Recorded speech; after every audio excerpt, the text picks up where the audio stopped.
এই যে জনপদ যেটাকে আমরা বাংলাদেশ বলি, এটা একটা সক্রিয় বদ্বীপ। এই বদ্বীপের যারা জনগোষ্ঠী, সেই জনগোষ্ঠী কিন্তু যুগ যুগ ধরে, বহুদিন ধরে আপনার আপনার অন্যের অন্যের তাবেদারিতে থেকেছে। সেই মুক্তির সংগ্রাম কিন্তু অনেক পুরানো।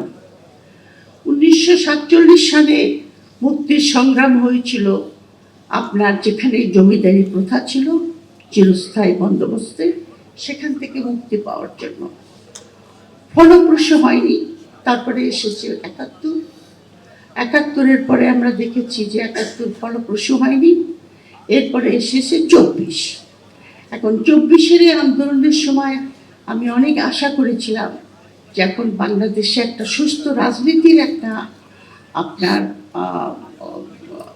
সুস্থ রাজনীতি দেখা দেবে, এদেশে সত্যিকারের গণতন্ত্র আসবে, বৈষম্যহীন হবে এবং মানুষের যে অধিকার সেটা আপনার প্রতিষ্ঠিত হবে।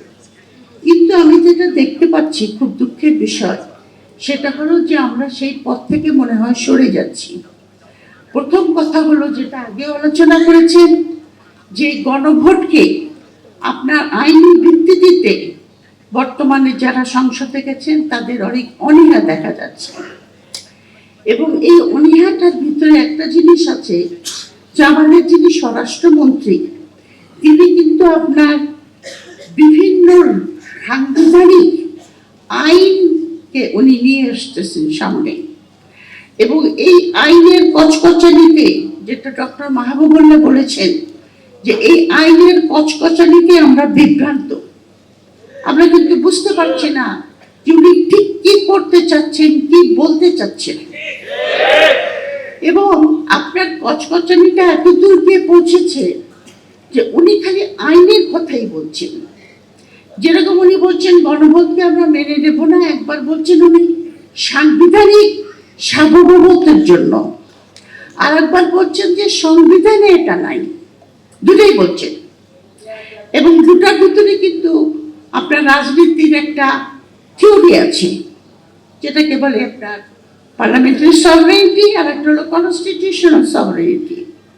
এই দুই আর্গুমেন্ট যদি দেখান, তাহলে কিন্তু উনি বলতে পারেন যে গণভোটকে আমাদের মেনে নেওয়া আমাদের জন্য লিগালি বাইন্ডিং না। কিন্তু উনি একটা জিনিস ভুলে যাননি, ইচ্ছা করেই বলছেন না, সেটা হলো সংবিধান মানুষের জন্য, এবং সংবিধানের আইন দ্বারা সবকিছু কিন্তু হয় না।